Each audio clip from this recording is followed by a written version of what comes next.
देखिए हम गायक कलाकार दीपक लाल आप लोग सब लोग के पैर छू प्रणाम कर रहल बानी और आप लोग बीच फुलकरी देवी पत्नी बालेश्वर जी आप लोगों के बीच इनका चुनाव चिन्ह है चूड़ी। चूड़ी पे मोहर लगाएं और भारी से भारी मतों से विजयी बनाएं। निवेदन में मोतीलाल निषाद, इनका मोबाइल नंबर है 790151 आप लोग के लिए सेवा 24 घंटा उपलब्ध है। सुन चाची हो सुन चाचा हो हाथ जोड़ी ले होई बच्चा हो, सुन चाची हो सुन चाचा हो हाथ जोड़ी ले होई बच्चा हो।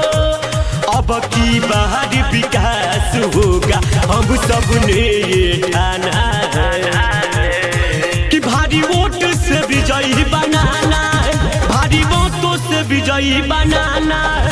फुल कोहली जी को जिताना है और तो चूड़ी पर मोहर लगाना है, बालेश्वर जी को जिताना है। याद रखे माता बहनों, आपका अपना चुनाव चिन्ह चूड़ी, चूड़ी पर मुहर लगाना है, भारी से भारी मतों से विजयी बनाना है।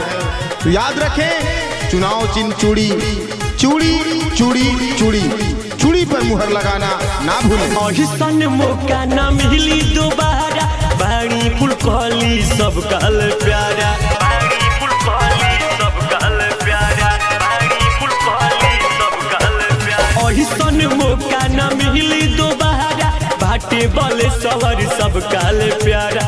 बन के गरीबों का आए मसीहा, चोरी बेमानी मिटाएंगे।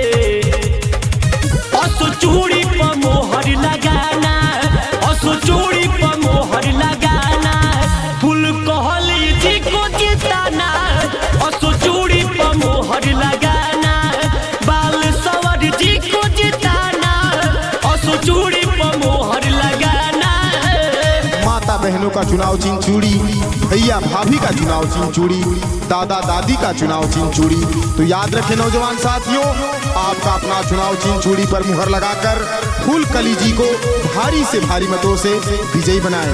याद रखें इनका चुनाव चिन्ह चूड़ी है, चूड़ी पर मुहर लगाना है, भारी से भारी मतों से विजयी बनाना है। सबको मिलेगा आवास पेंशन, दूर होगा गरीबों का टेंशन, दूर होगा गरीबों का टेंशन, दूर होगा गरीबों का टेंशन।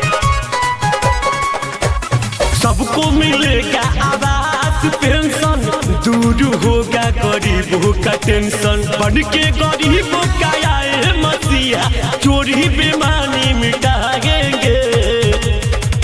अब चूड़ी पर मोहर लगाना है, अब चूड़ी पर मोहर लगाना है। फुल कोहली जी को जिताना है, चूड़ी पर मोहर लगाना है। बालेश्वर जी को जिताना है, चूड़ी पर मोहर लगाना है।